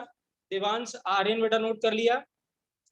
सर एक बार मैं पूरी एक्सप्लेनेशन लिखता हूँ तो आप करा दो आगे। ठीक है तो मैं नोट कर लिख रहा हूँ, हाँ मैं डिक्टेट करा रहा हूँ बेटा, जो मैं रीजन बेटा, जो रीजन है ठीक है ना एनसीईआरटी का बेटा, वो रीजन मैं दे रहा हूँ आपको। ठीक है राइट, क्लियर है? वैसे Right? ये भी तो चली जाएगा, हाँ जी बेटा।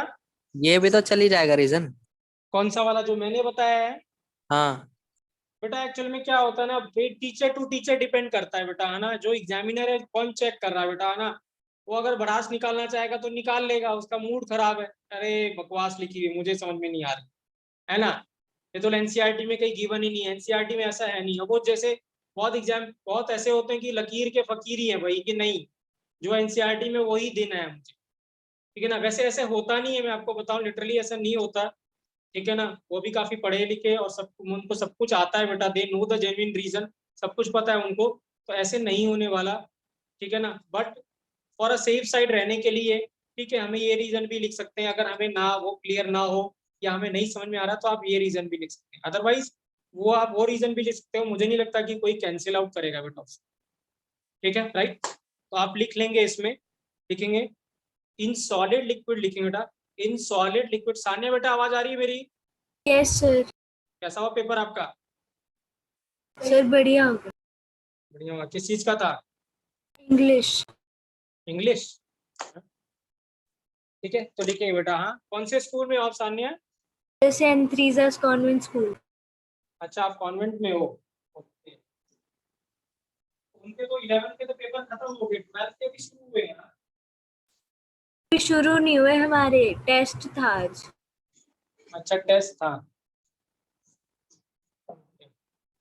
चलिए बेटा। हाँ तो सानिया हम क्या कर रहे हैं हम लोग, मैं जस्ट ब्रीफ कर देता हूँ बेटा थोड़ा बहुत आपको, ठीक है ना राइट। हमने टॉपिक अभी स्टार्ट किया है और ये टॉपिक आप बहुत इंपॉर्टेंट है, आप सही टाइम पे आए हो, ठीक है ना राइट। हमने एक पहले केस किया था बेटा जब हमने सॉल्यूशन पढ़ा था, लिक्विड लिक्विड सॉल्यूशन, जिसमें दोनों ही वॉलेटाइल थे, लिक्विड भी और सॉरी सॉल्यूट भी और सॉल्वेंट भी, ठीक है ना राइट। और उसमें जो पेपर प्रेशर हमने कैलकुलेट किया था सॉल्यूशन का, वो with help of Raoult's law किया था, that is P01 x1 plus P02 x2 बेटा, ठीक है ना राइट। इस वाले केस में हम क्या कर रहे हैं बेटा, हम वेपर प्रेशर सॉल्यूशन पे डिस्कस कर रहे हैं, बट ये केस नंबर 2 है। इस बार जो सॉल्यूशन है बेटा उसमें जो सॉलिड है वो सॉलिड है, जो सॉल्यूट है वो सॉलिड है, और जो सॉल्वेंट है बेटा वो लिक्विड है, ठीक है राइट। तो इस बार क्या सॉलिड लिक्विड सॉल्यूशन है, solid is solute and liquid is solvent. तो अब हम इस सॉल्यूशन का वेपर प्रेशर पढ़ने चाहते हैं कि इस अगर ऐसा होगा तो वेपर प्रेशर क्या होगा सॉल्यूशन का।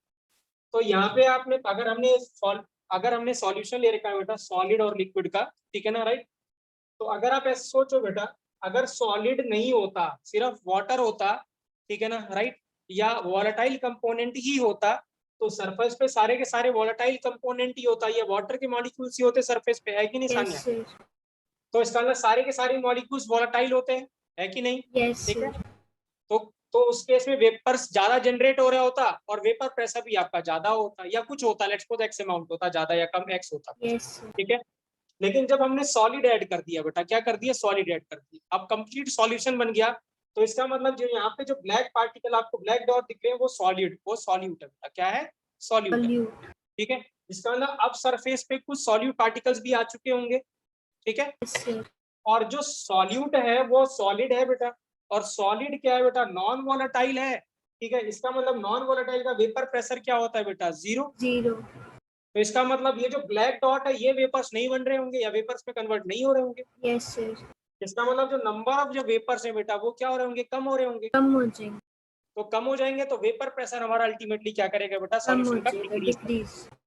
तो कहने का मतलब जब कभी भी आपके पास प्योर सॉल्वेंट है उसमें आप कोई सॉलिड ऐड करते हैं, ठीक है ना, सॉलिड बात कर रहा हूँ सिर्फ मैं, सॉलिड ऐड करते हैं तो उसका वेपर प्रेशर हमेशा बच्चों क्या करता है, डिक्रीज करता है, क्या करता है, डिक्रीज करता है, डिक्रीज। ठीक है, राइट। तो ये एक रीजन था बेटा, ये जो रीजन मैंने बताया बेटा सरफेस वाला, ये सान्या क्या है, ये बुक्स में गिवन है, एनसीईआरटी में भी या जितनी रेफरेंस बुक्स है उसमें ज्यादातर में यही एक्सप्लेनेशन गिवन है। बट इसका एक्सप्लेनेशन अगर हम दूसरे तरीके समझे कि जब आपने सॉलिड पार्टिकल ऐड कर दिया बेटा, लेट्स सपोज आपने ऐड कर दिया, तो जैसे ही सॉलिड पार्टिकल आपने ऐड किया तो जो सॉल्वेंट मॉलिक्यूल्स है वो इसको घेर लेंगे बेटा, हाइड्रेशन कर देंगे कि नहीं कर देंगे, है ना, हमेशा हाइड्रेट यस होगा, सर। ठीक है ना, राइट। क्योंकि आप हमेशा ही जब लिखते हो बेटा, लेट्स सपोज आपने ग्लूकोज ऐड किया तो C6H12O6 यहाँ लिखते हो आप एक्वस, क्या लिखते हो, एक्वस, ठीक है। अब इसका मतलब वाटर मॉलिक्यूल अगर इसको घेर रहा है तो there must be some force of attraction between solvent and solute बेटा, उस फोर्स ऑफ अट्रैक्शन डेवलप हुआ होगा, है ना। इसका मतलब क्या है, ये जो जो मैंने जितने भी एरो बनाए 1 2 3 4 5 6 और 7, ठीक है ना, राइट। ये जितने 7 जो वाटर मॉलिक्यूल्स हैं ये इसको क्या है, इसको चारों तरफ से घेर रखा है, there is some force of attraction. इसका मतलब अब ये फ्री नहीं है जाने के लिए या वेपोराइज करने के लिए या इवेपोरेट करने के लिए या वेपर्स बनाने के लिए अब अवेलेबल नहीं है, क्योंकि ये सारे के सारे किसके साथ जुड़ गए हैं अभी, सॉल्यूट के साथ। और ऐसे ही सॉल्यूट के बहुत सारे पार्टिकल होंगे, तो बहुत सारे पार्टिकल होंगे तो बहुत सारे वाटर मॉलिक्यूल जो उसको क्या रहे, हाइड्रेशन के लिए यूज हुए होंगे, हाइड्रेट करने के लिए। इसका मतलब जो नेट अमाउंट ऑफ जो वाटर है, लेट्स सपोज पहले 100 मॉलिक्यूल्स थे, उसमें से 10 मॉलिक्यूल चले गए इसको हाइड्रेट करने में, तो बचे कितने, सिर्फ 90। इसका मतलब जो नंबर ऑफ पार्टिकल्स होंगे, ठीक है ना, अवेलेबल पार्टिकल्स अब वो सिर्फ 90 है बेटा, तो नंबर ऑफ वेपर्स क्या बनेंगे बेटा, कम बनेंगे, इसीलिए वेपर प्रेशर क्या करेगा बेटा, डिक्रीज करेगा। क्लियर है सान्या, क्लियर है बेटा, यस सर। ठीक है। सो ये जेन्युइन रीजन है बेटा, ये रीजन थोड़ा मुझे ज्यादा वैलिड सा नहीं लगता। द रीजन इज क्यों नहीं लगता बेटा, क्योंकि यहाँ पे आप सरफेस के हिसाब से समझा रहे हो इस फिनोमिना को, वेपर प्रेशर किसके साथ समझा रहे हो, सरफेस के हिसाब से, और हमें पता है vapour pressure is not a, वो सरफेस एरिया पे डिपेंड नहीं करता बेटा, यस सर। ठीक है। तो यहाँ पे हमने सरफेस एरिया के हिसाब समझाया, बट यहाँ पे एक्चुअल हमने रीजन दिया कि क्या रीजन है मेनली कि क्यों वेपर प्रेशर सॉल्वेंट का डिक्रीज, सॉल्यूशन का डिक्रीज कर जाता है या सॉल्वेंट का डिक्रीज कर जाता है जब आप उसमें कोई सॉल्यूट या नॉन वॉलेटाइल सॉल्यूट ऐड करते हो। क्लियर है बेटा सान्या, राइट, सर। ठीक है। तो हमने यही डिस्कस किया है और ये इंपॉर्टेंट है बेटा, क्योंकि जो सारी की सारी कोलिगेटिव प्रॉपर्टी जो आगे की है बेटा वो इसी पे डिपेंड करेंगे। तो इसे लिखेंगे बेटा, आगे कंटिन्यू करेंगे, सर लिखेंगे। कब शुरू हुई थी क्लास? क्लास तो बेटा 9:30 शुरू हुई थी, ठीक है ना, बट इससे पहले, ठीक है ना, हमने जो उससे रिलेटेड चीजें करी थी, जो हमने वेंटॉफ फैक्टर पढ़ा था उससे रिलेटेड डिस्कस किया था, ठीक है ना। Yes, ये sir. टॉपिक हमने 15 मिनट पहले ही स्टार्ट किया है, ठीक है, राइट। उससे पहले वो जो कल हमने डिस्कस फिर किया ना था, रिकॉर्डिंग भेज देना थोड़ी हाँ जी जल्दी। वो तो भेजूंगा बेटा मैं, ठीक है ना, मैं वो अभी भेज दूंगा, क्योंकि एक्चुअल में नेट आजकल स्लो चल रहा है बेटा, तो रिकॉर्डिंग जल्दी अपलोड नहीं हो पा रही, Okay, बहुत ट्राई sir. करना पड़ रहा है, ठीक है ना, राइट। बट मैं कोशिश करूंगा कि आपको ये अभी मिल जाए थोड़ी देर बाद ही, ठीक है, ठीक है राइट। सर। तो लिखेंगे बेटा, इसको लिखेंगे, कंटिन्यू करेंगे। दूसरी एक्सप्लेनेशन लिख रहे हैं ना अभी? दूसरा या ये लिखना चाहो तो ये भी लिख सकते हो, आप पहले यही लिख लीजिए, दूसरा मैं बाद में लिखवा दूंगा, क्योंकि ये जो है बेटा ये बुक्स में गिवन है, अगर एग्जाम में क्वेश्चन आता है तो आप ये लिख सकते हैं आर्यन बेटा, ठीक है ना, राइट। और ये छोटा सा रीजन है, आप इजीली लिख सकते हैं सिर्फ, ठीक है, राइट, 2 लाइन का बस। क्लियर है बेटा, ठीक है। Yes sir. तो लिखेंगे in solid liquid solution, in solid liquid solution only only solvent molecules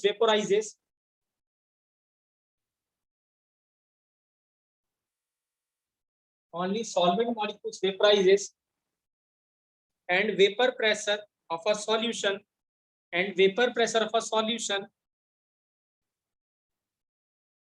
is only due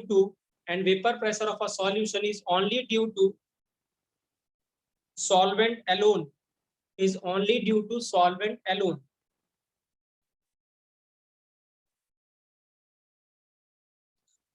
full stop आगे कंटिन्यू करेंगे बेटा. The vapor pressure of a solution is found to be lower.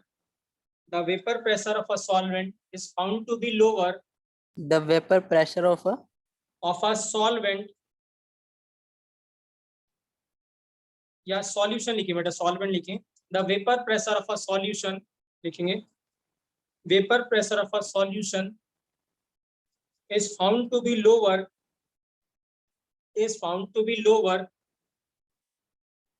than vapor pressure of a solvent बेटा. Solution का vapour pressure हमेशा ही कम होगा किससे? Solvent से. क्योंकि जब प्योर सॉल्वेंट था बेटा तो सारे के सारे लिक्विड मॉलिक्यूल्स थे वो वेपोराइज कर रहे थे. बट जब आपने सॉल्यूशन ले लिया तो कुछ सॉल्यूट पार्टिकल्स आ गए बेटा. सॉल्यूट पार्टिकल्स नॉन वोलेटाइल हैं, तो दिस मींस वेपर प्रेशर क्या होगा? सॉल्यूशन का कम होगा.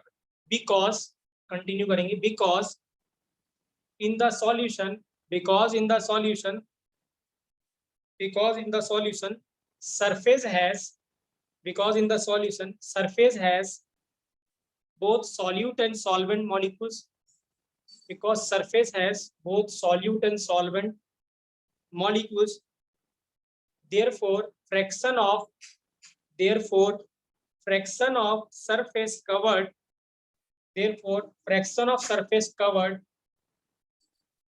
by solvent molecules, fraction covered by solvent molecules get reduced. fraction of surface आगे. fraction of surface covered by solvent molecules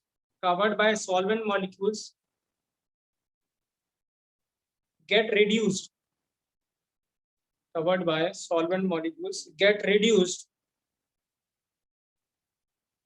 Comma, the number of solvent molecules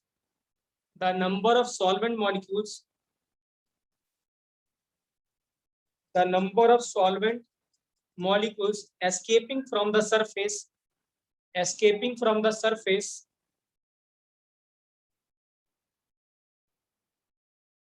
get reduced.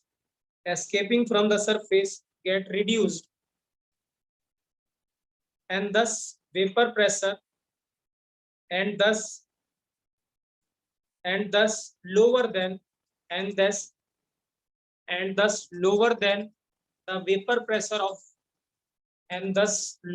the vapor pressure of a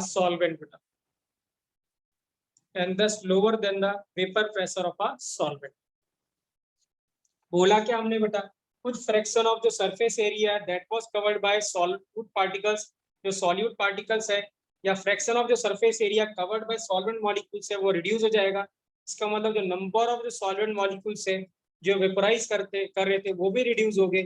अगर वो reduce हो गए तो vapour pressure भी क्या होगा बेटा? थोड़ा कम हो जाएगा as compare to solvent. Clear है बेटा? क्लियर है? Yes sir. कोई डाउट बेटा? ठीक है, राइट. आप दूसरा रीजन भी लिखना चाहते हैं तो आप लिख सकते हैं अगर if you want to write. अगर नहीं चाहते लिख लिया है, ठीक है, राइट. आर्यन आप लिखना चाहते हो? यस सर, लिखवा दो. तो लिख लीजिए बेटा. लिखेंगे when non-volatile solute is added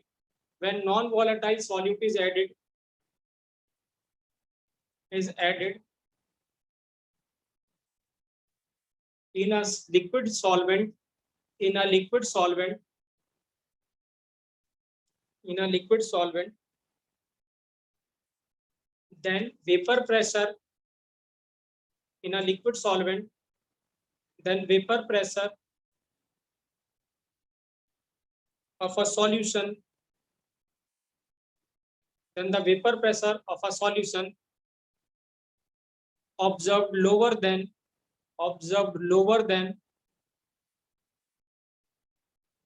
vapor pressure observed lower than vapor pressure of a pure solvent, lower than the vapor pressure of a pure solvent, because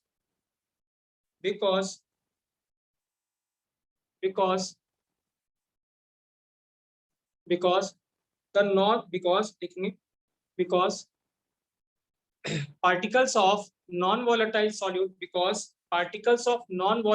solutes get solvated because Particle- हाँ, आगे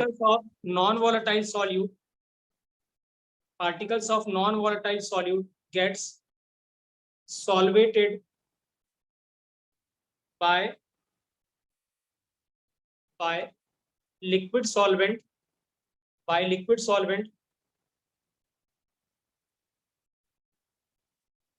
which develops some force of attraction between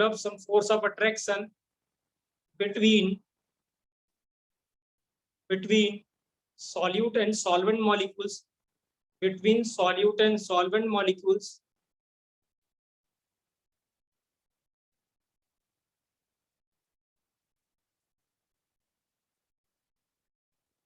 therefore the solvent particles which are used in solvation, therefore the solvent particles which are used in solvation are not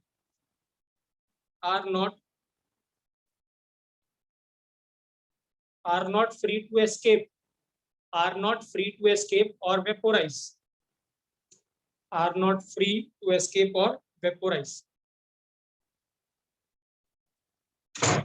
which lowers the vapor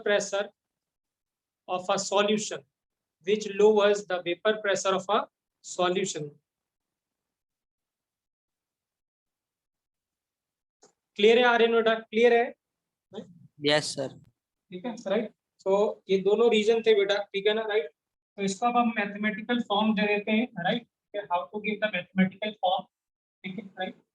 खुशी बेटा clear है? खुशी बेटा clear है आपको? Yes sir. स्वास्तिक आदित्य बेटा clear है? Yes sir. Right.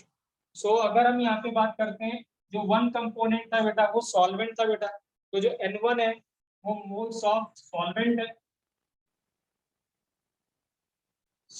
है बेटा, जो N2 है वो मोल्स ऑफ क्या बेटा, सॉल्यूट है, ठीक है राइट क्लियर है। सो दिस मीन जो x1 होगा बेटा वो होगा N1 upon N1 plus N2, that is mole fraction of solvent, ठीक है। वेयर x2 जो है बेटा N2 upon N1 plus N2 है, that is mole fraction of solute, ठीक है राइट।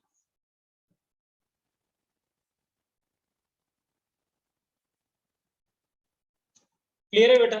कोई डाउट बेटा यहाँ तक? कोई डाउट? ठीक है राइट।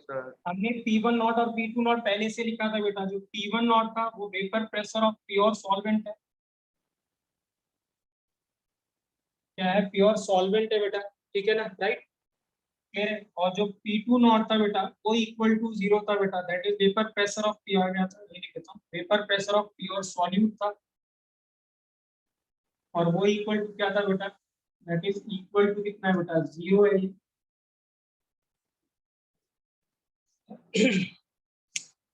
क्लियर है बेटा? अब अगर हम राउस लॉ अप्लाई करते हैं बेटा, तो राउस लॉ था बेटा, जो P था वो क्या था, P1 nought into x1 plus P2 not into बेटा x2। समुद्र बताइए बेटा, ये वाला टर्म तो पूरा का पूरा क्या हो जाएगा आर्यन बेटा, 0 हो जाएगा कि नहीं हो जाएगा बेटा, बताइए। Yes sir. तो इसमें जो टोटल प्रेशर आएगा बेटा, जो टोटल प्रेशर सॉल्यूशन का होगा वो क्या होगा, P1 नॉट इंटू बेटा क्या, x1।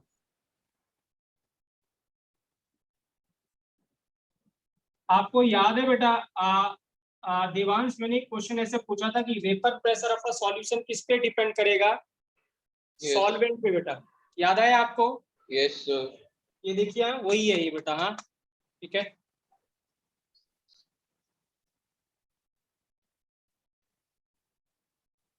ठीक है। तो पीटी इक्वल टू क्या है बेटा? P1 नॉट इंटू x1 है बेटा।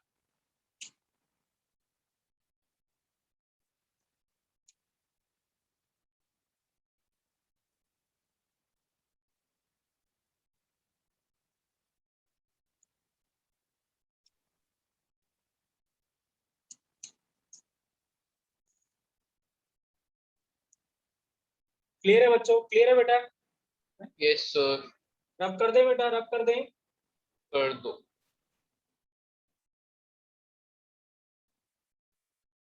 ठीक है बेटा, राइट। अब हमें क्या है, लेट्स सपोज हम x1 को रिप्लेस करना चाहते हैं बेटा x2 के टर्म्स में। हमें पता है x1 plus x2 equal to कितना हो गया बेटा? 1। तो दिस मीन्स क्या होगा? x2 जो हो जाएगा बेटा, ठीक है ना, राइट। सॉरी, जो x1 हो जाएगा वो 1 माइनस x2 हो जाएगा। तो यहाँ वैल्यू पुट कर दे बेटा।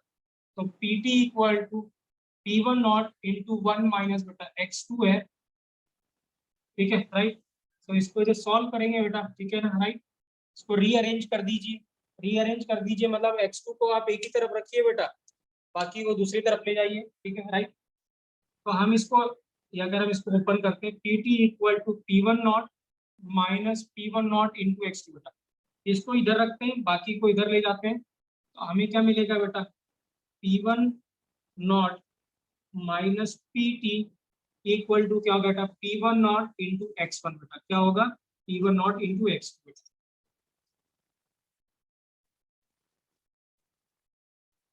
सान्या बेटा क्लियर है? Yes sir. कोई डाउट बेटा? कोई डाउट? नहीं सर, थोड़ा थोड़ा तो आ ही रहा है समझ। अभी तो बेटा कुछ, अभी तो ये वैसे जो हमने लास्ट किया था वही किया था बस बेटा। यहाँ पे नॉन वोलेटाइल है, तो ये नॉन वोलेटाइल क्या हो गया बेटा? 0 हो गया, है जी ना? वो तो मतलब आ तो रहा है समझ, पर एक बार थोड़ा ध्यान से पढ़ना पड़ेगा, अभी थोड़ा ध्यान नहीं है। ओके, ठीक। आर्यन बेटा क्लियर है अभी? क्लियर है सर। ठीक है, राइट। सर ये तो RLVP का फॉर्मूला ही लिखा हुआ है ना? हाँ है तो वही, बट अभी हम कुछ और लिख रहे हैं यहाँ पे। ये देखिए क्या है बेटा? P1 नॉट क्या है बेटा? Vapour pressure of pure solvent, ठीक है ना, राइट। क्लियर है? जो प्योर सॉल्वेंट का vapour pressure, let's suppose pure water का जो वेपर प्रेशर था 300 mm था, लेट्स सपोज 30 डिग्री सेल्सियस, ठीक है ना, राइट। अब इसमें हमने कुछ हमने लेट्स सपोज NaCl ऐड कर दिया, तो इसका वेपर प्रेशर थोड़ा कम हो गया। कितना हो गया? 250 हो गया, लेट्स सपोज। कितना हो गया? 250 हो गया था। तो कितनी कितनी लोअरिंग हुई बेटा वेपर प्रेशर में? वेपर प्रेशर में आर्यन बेटा कितनी लोअरिंग हुई? Sir 30 mm। पहले कितना था? 50 mm 50। 300 बेटा, पहले था 300। जब आपने NaCl ऐड कर दिया 250 mm हो गया। तो Aditya lowering in vapour pressure कितना हो गया? वेपर प्रेशर कितना कम हो गया?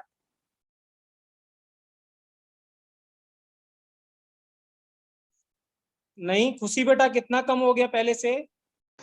50 mm सर। 50 mm कम हो गया।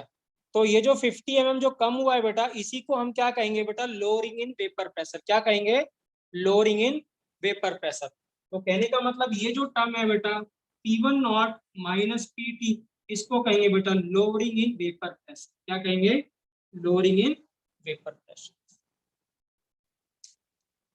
तो इनिशियल प्रेशर या क्या है? सॉल्वेंट का pressure, pure vapour pressure minus solution के वेपर प्रेशर को क्या कहेंगे बेटा? Lowering in vapour pressure. क्या कहेंगे?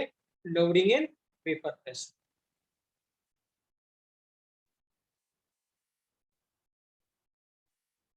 सर हाँ जी बेटा बोलिए। सर जो ये वेपर प्रेशर है सॉल्यूशन का, वो सिर्फ सॉल्वेंट पे डिपेंड करेगा आपने कहा, वो इस केस में करेगा या जो पिछला केस डिस्कस किया था उसमें तो दोनों पे करेगा ना? हाँ उसमें तो दोनों पे करेगा बेटा, उसमें तो दोनों पे करेगा। अगर वोलेटाइल है बेटा तो दोनों पे डिपेंड करेगा, ठीक है। आदित्य बेटा आवाज नहीं आ रही है आपकी बिल्कुल, आप दोबारा लॉगिन करिए बेटा। सर अब आ रही है?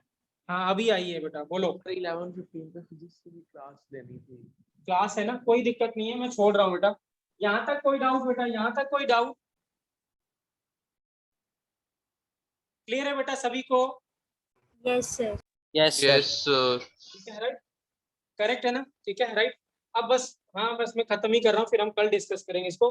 जो पीटी है बेटा, ये P1 नॉट इंटू x1 को क्या लिखा था हमने, याद है आपको? जो पीटी था उसको हमने ऐसे लिखा था, P1 प्लस P2 लिखा था कि नहीं बच्चों? और P1 क्या था? P1 नॉट इंटू x1 था कि नहीं था? Yes sir. है ना? P1 क्या था बेटा? Vapour pressure of component 1 in the solution, और P1 नॉट था vapour pressure of pure solvent, ठीक है ना, या प्योर कंपोनेंट 1। तो इसका मतलब यहाँ पे ये जो पीटी है बेटा, ये जो पीटी है उसको मैं इक्वल टू सिर्फ P1 भी तो लिख सकता हूँ कि नहीं लिख सकता, बताइए? लिख सकते हो। लिख है ना? सकते हैं। तो दिस मीन्स ये जो पीटी है बेटा, पीटी इक्वल टू क्या हो गया? P1। तो इसको हम ऐसे भी लिख सकते हैं, P1 नॉट माइनस P1, है कि नहीं?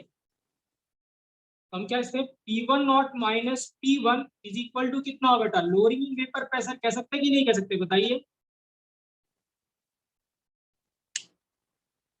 है ना? हमारे पास क्या था बेटा? जो टोटल प्रेशर था वो vapour pressure of component 1 plus component 2 था। अब कंपोनेंट 2 तो नॉन वोलेटाइल हो गया बेटा, तो सिर्फ बचा क्या? कंपोनेंट 1। तो जो टोटल प्रेशर है वो कंपोनेंट 1 की वजह से ही होगा। तो दिस मींस पीटी को क्या लिख सकते हैं? P1 लिख सकते हैं। तो मैंने यहाँ पे पीटी को क्या लिख दिया बेटा? P1 लिख दिया। तो ये क्या मिला बेटा? P1 nought minus P1 is lowering in vapour pressure हो गया, है कि नहीं बेटा? बताइए। Yes sir. Yes, तो क्या sir. लिख दिया बेटा? P1 nought minus P1 is equal to क्या लिख दिया बेटा? लोअरिंग इन वेपर प्रेशर लिख दिया। या इस, ठीक है, या सॉरी, इसको क्या लिख दिया हमने? P1 नॉट इनटू x1 लिख दिया बेटा। तो हम लोअरिंग इन x2 आएगा। x2 पर, तो लोअरिंग इन वेपर प्रेशर बेटा हम या तो कह दें कितना? P1 nought minus Pt, indirectly जो Pt है बेटा वो P1 के बराबर ही है, तो ये लोअरिंग इन वेपर प्रेशर है। या हम इसको भी कह सकते हैं P1 नॉट इंटू x2 को भी कह सकते हैं। कोई डाउट बेटा? कोई doubt? No, sir. No clear है? सर। ठीक है, तो हमने लोअरिंग इन वेपर प्रेशर किया बेटा, कल हम इसको आगे कंटिन्यू करेंगे, ठीक है ना, और इसके कुछ क्वेश्चंस भी करेंगे बेटा लोअरिंग इन वेपर प्रेशर के बेटा, ठीक है ना, जो कि पहली कोलिगेटिव प्रॉपर्टी बेटा। और हम रोज एक कोलिगेटिव प्रॉपर्टी अगर ऑलमोस्ट डिस्कस करते हैं तो हम इस हफ्ते ये लगभग सारी कोलिगेटिव प्रॉपर्टीज को खत्म भी कर पाएंगे, क्योंकि बहुत सारे बच्चों का पेपर है बेटा, ठीक है ना। अगर जरूरत पड़ेगी बेटा तो सैटरडे को भी इसको ही करेंगे, ठीक है ना, सो दैट एक्स्ट्रा करके हम इसको खत्म कर सकेंगे। सर टाइमिंग्स चेंज हो सकती हैं अभी, क्योंकि ना रोज ही होने वाली है सुबह क्लास। बेटा हमारी क्लास तो वैसे भी 9:45 बजे पौने वो रहती है बेटा, 10:45 पे रहती है ना, ठीक है ना। वो तो अमन सर ने नहीं ली थी तो इसलिए मैंने ले लिया कि चलो हम थोड़ा एक्सटेंड कर लेंगे क्लास को। अदरवाइज अगर आप चाहते हैं तो we can continue at 10:30 also, या सर पर 10:30 अमन भी कर सर सकते भी हैं। जब लेंगे तो सुबह वाली होंगी ना, वो भी तो मिस होंगी ही फिर। तो अभी तब तक तो आपका चल ही रहा है ना, जब तक वो नहीं है तब तक तो आपके पेपर खत्म ही हो जाएंगे। नहीं सर 31 को खत्म है पेपर। कितने पेपर हैं आपके? 5 ही तो सर पेपर होंगे बेटा। 5 पेपर हैं, तो 24 से 31 तक है पेपर। हाँ तो तब देख लेंगे बेटा, तब कर देंगे, आगे पीछे कर देंगे, कोई दिक्कत नहीं है ना। ठीक ठीक है है, सर। ठीक है। नहीं तो कोई डाउट रिकॉर्डेड बेटा? तो होती है सारी क्लासेस। हाँ जी बेटा। तू देख लियो रिकॉर्डेड, मैं नहीं देख पाती रिकॉर्डेड। चल ठीक है बेटा, हाँ थैंक यू बेटा, ठीक है, मैं सर। रिकॉर्डिंग और नोट भेज रहा हूँ बेटा, बाय बेटा बाय। सर हाँ जी बेटा बोलिए। सर ये स्वास्तिक, पेपर में सॉल्यूशन और इलेक्ट्रोकेमिस्ट्री आने हैं। आपके उसमें आ रहा है, कब है आपका पेपर स्वास्तिक? सर डेट शीट तो नहीं आई। तो सॉल्यूशन तो हो ही जाएगा बेटा, ठीक है ना। इलेक्ट्रोकेमिस्ट्री लंबा चैप्टर है बेटा और इम्पोर्टेंट है, तो वो तो नहीं हो पाएगा, बट ये है कि जब पेपर हो ना उससे एक आध दिन पहले मुझे कॉल करना, मैं ब्रीफ कर दूंगा आपको बेटा, सो दैट सर मेरे को भी मेरा भी जानना आने है। लगा। ठीक है सर। सर इलेक्ट्रोकेमिस्ट्री मेरा भी है टेस्ट में। हाँ जी मेरा बेटा। भी है। डेट शीट तो आ गई है, कल आई है। सर ये लोग Okay. ना आपको क्वेश्चन पेपर भेज देंगे, आप सोल्व करके आंसर भेज हाँ देना। ऐसा भी है, ठीक है, आप भेज देना, मैं बता दूंगा। हाँ ये भी सही है, और क्या, सर बट ऑनलाइन मेरे चल रहा को ऐसा तो गूगल भी है। ऑनलाइन देना है ना है। प्रॉपर हाँ वाला। गूगल भी है, और क्या। नहीं तो आप भेज देना, हाँ कोई दिक्कत नहीं है ना, ठीक है ना, मैं कर दूंगा, कितना भी आएगा तो कर लेंगे, ठीक है। नहीं तो मैं ब्रीफ कर दूंगा बेटा, जिस दिन आपको पेपर हो ना आप जैसे एक दिन पहले मुझे कॉल करना, एक दिन 2 दिन पहले मुझे बता देना, तो मैं आपको एक्सप्लेन कर दूंगा बेटा वो चैप्टर, ठीक है ना? राइट, ठीक है सर। ठीक है बेटा। हाँ, थैंक यू बेटा। Good morning sir. Good afternoon बेटा। हाँ सॉरी, गुड मॉर्निंग की है वैसे तो। ठीक है आर्यन बेटा, बाय बेटा। ठीक है सर। Okay bye.